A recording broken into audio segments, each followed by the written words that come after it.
Welcome back to another technical deep dive here in the debug zone. Today we're tackling a big question and breaking it down with insights from other users. Hopefully this clears up some misconceptions and helps you get the answer you need.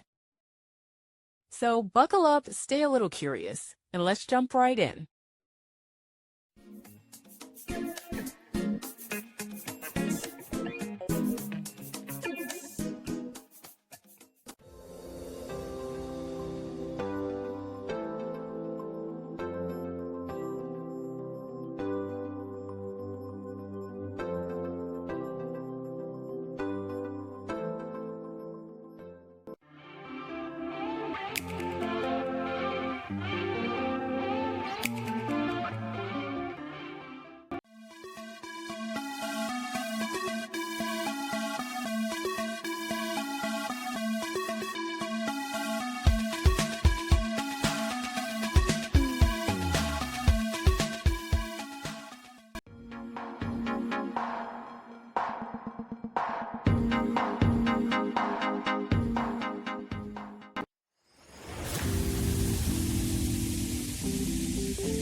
And that's a wrap.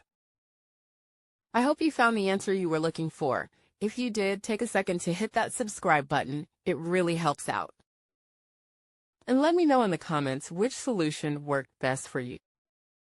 See you next time in the debug zone.